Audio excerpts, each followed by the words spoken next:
Hey guys, it's Blahzaye and we're back at it again. Today we're doing credit card debt. Everybody's getting into it. It's the year. It's 2025. People are struggling. People are going all in. Interest rates are high. Let's get into it. I have $40,000 in credit card debt. 40. So let's talk about it. First of all, that is a statement that I thought I would be taking to my grave. I never thought I would tell another soul. And in fact, until today, I have never told another soul about my struggles with credit card debt because this is not the beginning. If we rewind all the way back to about 19 or 20-year-old Lana, that is when my journey with credit card debt began. I was 19 years old and I was dating a man who was 31 and he did not support me or help me financially in any way. And I was trying to live his lifestyle off my minimum wage job. And I was living. Well, she's a nice lady because otherwise, or as a nice teenager, dang, 19 and 31. Because she wasn't going for the bag, I guess. She was like, she was trying to live under the means and still ended up getting credit card debt. Let's listen. Living outside my means, to be quite frank. I got myself into credit card debt. I stayed in credit card debt until I was about 21, at which point I was able to pay it off over the course of just like really cutting back and being very diligent about making as many extra payments as I could to my debt. And then I got out of it and I was like, oh my gosh, that's the most freeing thing. I'm never doing that again. And then I did. Damn. And then I paid that debt off. And you know what? I repeated the cycle again. No. I'm in my third cycle of credit card debt. And at this point, my threshold has just gotten so big. Your threshold for debt increases with time, right? It's just like your threshold for anything else that creates stress in your life.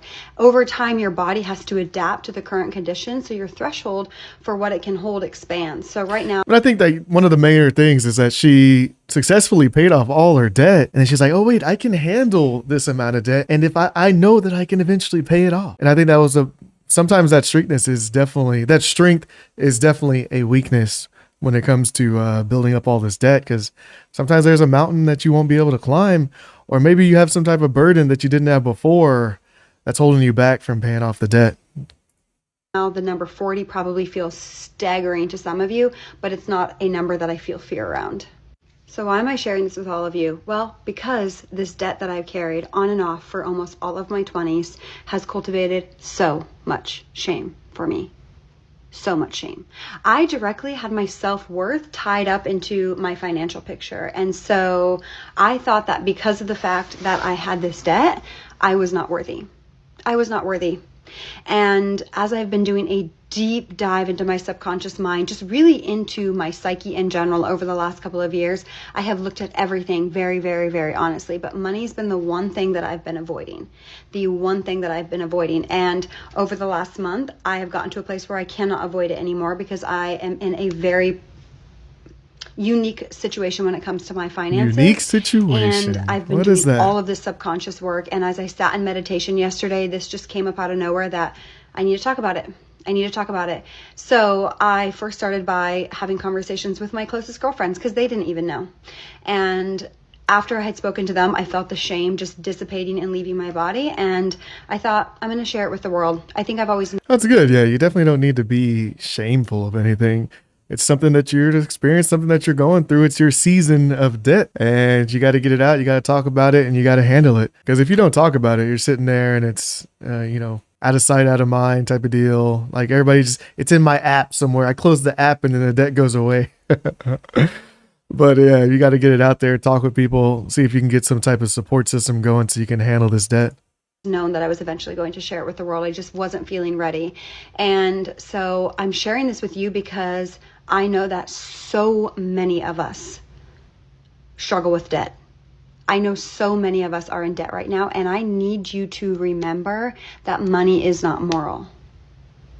You are not worthy or unworthy depending on your financial situation. The more that we talk about things, the less that shame can breed, the less that shame can exist. And I'm just simply to a point where I'm done feeling shame about this. I'm done. And so if I don't feel shame about it, why not share it with you? Because if I can help one person feel less alone on their journey, it's worth it for me. And I don't... Yeah. And I'm glad. Hey, she went into a lot of debt, $40,000 worth of debt. And she's helping you guys. She's talking about it, getting it out there. There's no shame in it. I mean, unless you don't pay it off or you start spending more money, then you might need to get some shame thrown your way. I don't really care what the comments are going to say, because if I don't feel shame about it, you can't make me feel shame about it. So moving forward, Okay? I don't Now know. that Let's take a quick look at the comments. So you got people saying whoever has debt for no serious reason, like treating life illness, is just an embarrassment. How can you folks accept to spend money you don't have? Damn. Okay. So the people throwing out the shame is already being thrown out. So I didn't think, honestly, she was being so honest and upfront and forward that I did not think that people are going to start shaming at the very beginning. But hey, whatever. This comment section makes me feel so safe. Okay, so on the flip side, people are already feeling safe.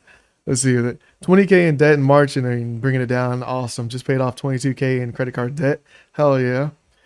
3K debt isn't too bad yet. See, it gives you perspective of what everybody else is going through. 29 and paying off 16K in credit card debt. And she's down to $1,200, guys. It just takes discipline. Damn, I just hit my mic. It just takes discipline, guys. It's not that bad. we've got 40 grand. What's the plan? The plan is to give it to God, basically. I am Give the debt to God. in a full surrender right now with my finances, and I just trust so deeply that I had to get to this level. I had to go to these depths on my journey with money for me to fully untangle my relationship with money. Because if you go all the way back to my childhood, I felt fear and scarcity around money before I even conceptually understood what it was. So as I entered adulthood, I had subconscious beliefs that there wasn't enough money, that money equated to my worth, scarcity, lack. Like I had very, very, very deep-rooted fear patterns around money. So even though I entered adulthood and I was able to manage my own finances, and I consciously knew the right way to manage my finances. I worked in finance for 10 years. I consciously knew the right decisions to make. I would not make those because my subconscious mind was running the show, not my conscious mind. I was operating from my subconscious beliefs that there isn't enough. And we're going to keep going. I know she has like a 10-minute video. We're going to keep it going because I think she's definitely bringing up some points. This is like some stuff you have to go to therapy for anyways, right? It's like, hey, like what are you actually doing? You're spending money to fill that hole in your heart type of stuff. I think she's getting into it pretty well. A lot of people feel like it might be a little bit too emotional to go through and they don't want to get into it. They don't want to talk about it, but throw it down in the comments how you're feeling. Get it off your chest. That's what this space is for anyways. Nobody's going to shame you. Nobody's going to remember that you commented what you commented. Get it out, knock it out, see people that are struggling, and then we're all trying to get our lives better here. Fear, scarcity, lack, instability. So a lot of times, even when I had money in my checking account, I would spend on a credit card because I needed to hoard which honestly, that's not a bad idea because you get the points. Utilizing the credit card is not bad. When you overutilize the card and then you don't pay it down, you're not responsible with that balance. That's the only time it becomes really bad, you know? But if you're just using it, you're getting the points, you're getting new credit cards, you're building that longevity, that time of having credit, which actually benefits your credit score, and you're managing all those balances, which takes some work. Then yeah, I think it's a great thing to do. But as long as you don't use your cash and just put your cash somewhere else safe that's growing on interest and everything. But as making sure you're paying down the balances and then utilizing the credit card. Using the credit card's not bad. It's just when you can't handle that type of power, sometimes you just got to take them out of your wallet and cut them up. A little squirrel every dollar that I had in my bank account because it may never come back and there isn't enough. And what I'm learning through this process is why I repeated those patterns isn't because I have no willpower, I'm weak, I'm unintelligent, or any of those things, I'm unworthy. It's because my subconscious mind was running the show. I was allowing my limiting beliefs to run the show. And this could be applied to any other area of our life. So what I'm doing forward is changing my identity, changing my subconscious beliefs, rewiring my subconscious mind to believe that pleasure and abundance and prosperity are safe. Not only safe, they are my birthright, that I am capable of holding it, that I'm not only capable of holding it, that it is on its way to me right here, right now, that I am an abundant human being. I am releasing the shame around money in general because money is not moral. We were not born into this life knowing what money is. Money is something we created. Yeah, valid. It didn't exist when humans first evolved. We created it. It is not moral. It is not moral. If you have more questions about kind of how this all transpired, more than happy to talk about it. I'm happy to start a conversation about this. Most of this debt, this 40 number I've been carrying around for a little while. And I posted a video the other day saying I'm breaking up with my credit cards. And I said, I don't want to go down a slippery slope. And I wasn't being fully transparent, which is fair. I don't owe the internet anything. But the full transparency is I don't want to go any farther down the slope than I'm already down, right? Okay. I'm already here. And I just made this decision. Like, I had to put a vet bill on a credit card, and that topped me over the 40 number, and that was my breaking point. And I was like, something has to change.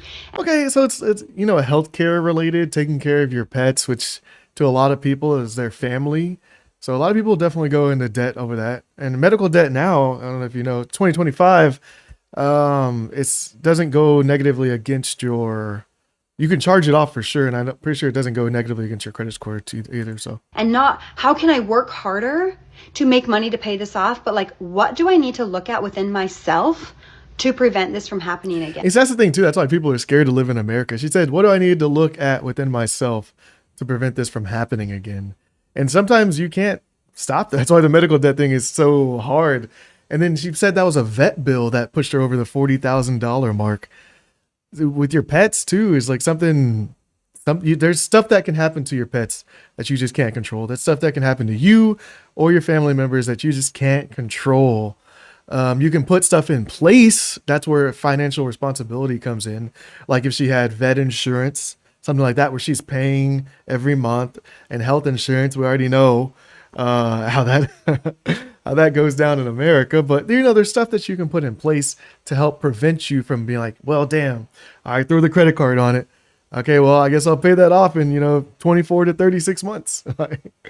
Again. Why am I keeping myself in this cycle when I know it doesn't serve me? And I think that's where a lot of the shame comes from for me, is knowing that this wasn't what was best for me, and then I would take action anyway. And then I would avoid it. So I would avoid at all costs. Like if I spent something with my credit card and I felt unrest in my body, avoid, suppress.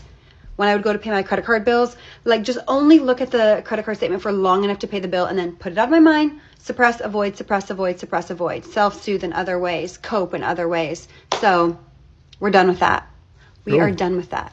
I no longer identify as somebody that uses a credit card. I no longer identify as somebody who operates from a place of lack, scarcity, not enoughness, unworthiness, none of that. I am no longer a person that operates from a place of shame. This is my last buried treasure. And if you know my face by now, I might be new to some of you, but if you know my face by now, you know I've shared a lot with you guys on the internet. And I know that it might feel wildly inappropriate to some of you, but I so firmly know in my body, in my soul, that I came here on this planet to share my journey with you. It might not resonate for all of you.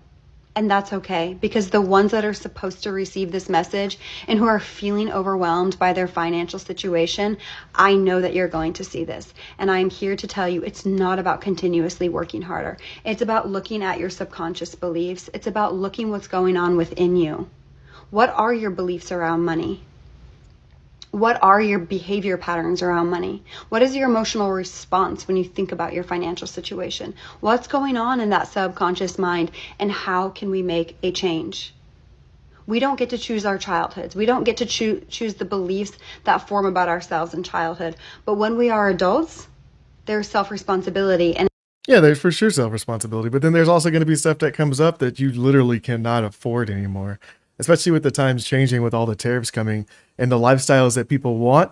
And there's going to be a time to come up with, you do understand all these things that she's talking about, but then the actual time where it's like, well, damn, I need these groceries, or maybe you're a girl and you need that makeup because you're going to, and you can justify it. It's like, I need that makeup because I'm going to be going to work and I need to be presentable when I go to work, or I need that new top, or something. Or if you're a dude, you need that watch or something, something that you can flex on people, but you're utilizing it to make more money.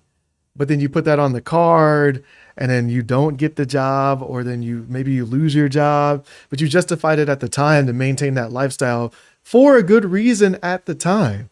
So it takes a lot to really internalize all that stuff and then be like, okay, well, I'm not going to spend this much no matter what, unless it's to survive emergency type situation. Nothing else that's just going to artificially inflate my lifestyle for the time being. And it is up to us to create the change that we desire. So let's do it. Let's do it together. I have been doing a crash course this month of just deep self-concept work. Deep like rewiring my brain, self-concept, That's good. subconscious, like nervous system work. And I know without a doubt that by the end of this year, that debt will be paid. Heck yeah. I release any worry or fear or stress about it at all. I know that I'm taken care of. I am full surrender. Giving this to God because I know that this is my path. I know that this is here to teach me something. I know I had to go down this journey to learn what I needed to learn, to get the medicine that I need to continue to step forth into this person that I came here to be. So I don't feel shame. And I don't want you to feel shame either. Okay. So her main thing is she doesn't feel shame anymore, guys, which is good. Don't feel shame. You're wasting your time feeling shame anyways. You need to take action. That is the biggest thing. She says she's already taken action. She's doing subconscious work, but I'm not seeing like the charts where it's like, this is my payment schedule. I'm not seeing like, this is what I'm not going to be buying whatsoever. You know, I'm not seeing that stuff, which is what a lot of people really need. Something in their face that like, is like, hey, this is what you need to pay this much. This is how much over you're going to be paying so that you can get that credit card down. So the interest doesn't blast you. And you're putting like a statement there, like right in front of your face. Because if it's out of sight, it's out of your mind. And then you're going to end up cutting the credit cards, taking action. That's what I need to see. People taking action. Throw it down in the comments below. Like, what's the best action you've seen somebody take or that you've taken yourself that actually helps you stay on course? Because it's easy to talk at the time because you're hurting. You're like, damn, that interest payment just hit me. And then like a month later, you're like, well, this thing looks kind of nice. I kind of want to get it.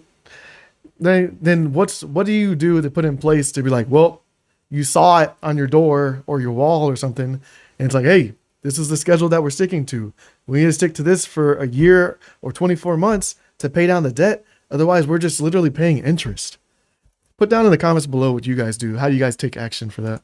People are afraid to talk about how bad it is. There's nights where I'm not sleeping because I'm like, how are we going to make it? Jennifer Smith moved into a new house 8 years ago, and she used her line of credit to help cover the costs. Crime was escalating, and I had a 1-year-old baby at the time. Even though I know I'm in this credit card debt, I'm like, we can't stay here. This is not a safe area. Smith's rent is now just over $3,200 a month, not including $3,200 a month, guys? That is a lot. I mean, that's more than a lot of people's mortgages straight off the bat for sure. $3,200 a month. And if you're putting that on your credit card too, but if you need it, here's the things where you're trying to justify and it's not even trying to justify it. It's a real justification. I need somewhere to stay for that where my kids are safe. You know, that's a real justification. So I don't know. Sometimes you got to do it. Sometimes you got to do it. Utilities. She's still struggling to pay off her debt. Honestly, it comes down to having to skip payments because I'm going to pay my credit card or my line of credit, or am I going to make sure my kids have lunch for a week? Exactly. Smith isn't alone. The governor of the Bank of Canada is concerned about renters shouldering more debt. So yeah, and this is great because this is in Canada, but we're seeing this all around the world. Like the credit cards have been going up since the pandemic. So like all the interest rates because everybody was utilizing their credit cards, and then all that free money came out, which made American dollars go down anyways. And now they've ranked up. So now that everybody loaded up on credit card debt, which is the highest debt that we've had for a long time ever. Highest debt we've had ever. I've seen the charts. And then now once you guys are locked into that debt, then the credit card companies start sneakily raising the interest rates on everybody. It's ridiculous. Tiff Macklin told the Canadian Bankers Association in September that an increasing number of renters are carrying a balance of at least 90% of their credit limit. Some are missing payments. My credit is beyond shot right now. So even if I wanted to buy a house, no chance. Even if I wanted to leave this rental, I have no chance. There is no shame in being in debt. It is becoming a collective experience. Me discussing with one of my best friends about money and credit cards years ago is the reason I understand paying interest versus principal. You know, we're all in this. Yeah, so there's a big thing around shame, guys.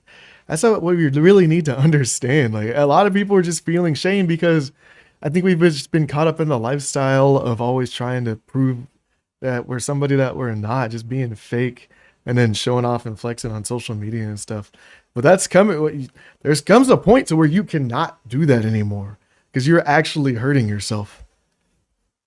Let's move to the next one. As of 2 months ago, my husband and I had $43,500 in credit card debt. Is once you pass that $40,000 mark, is that where you're like, oh shit, something needs to change? Like, something needs to change. We are getting hammered here. I think maybe at that point, especially because with these credit cards, they have their interest rates at like 20% to 30%. And sometimes it's even going above that. Put it out. If you're not feeling shameful, throw it down and below what you've seen. If you're experiencing it yourself, if you've seen it, these crazy interest card rates, the credit card rates that the interests have, that the people have right now. Put it down below. I completely messed up saying that. The credit card interest rates that the banks are pushing on to people right now. What's the craziest ones you guys seen? Yeah, you heard that right. How does that happen? 2 months ago, I cried out to the Lord, asking for wisdom, asking him to help us to pay this off, telling him that I am willing to do what we need to do to get out of this hole that we have dug ourselves into. And he began to give me steps to take to do that. And I kid you not, y'all, over the last 2 months, I have actually seen that number go down. I've been tracking this for the last year, and as of 2 months ago, we had more debt 2 months ago than we did a year ago, and all of our cards have had 0% interest. We've been paying the minimum payments, which and that's another trap too that people fall into, because you'll keep trying to balance transfer out of those cards, but then because you keep opening new cards to do that balance transfer deal, the 0% interest for that certain time limit, you keep increasing your hard credit checks. So it's not a soft pull, it's a hard pull, and you keep increasing that, which is inevitably making your credit score go down anyways. So don't fall into that trap, because then once that time limit comes and you start not getting approved for those because now your balance is so big and you have the hard pulls on your credit, that's when you're trapped. You're done. And because you're like, oh, well, I can roll it on to the next one. I can roll it on to the next one. I can roll it on to the next one. And then there comes a point where like, nope, we're not approving you anymore. You're stuck with this debt. And by the way, your interest starts next month. So thanks for the business. Is a huge chunk, which means that it should have been going down over the last year, but instead it's gotten higher. But since I started implementing the steps that the Lord was giving me 2 months ago, we've actually been seeing that go down. So you prayed and then God gave you steps to, I mean, hey, if it works, please say the steps. And then a couple days ago, I felt this call by the Lord to start posting this debt payoff journey online to inspire hope. Because right now, times are really hard. And I keep hearing left and right that people aren't even able to afford groceries. Yeah. People are just drowning in debt. People don't know what to do.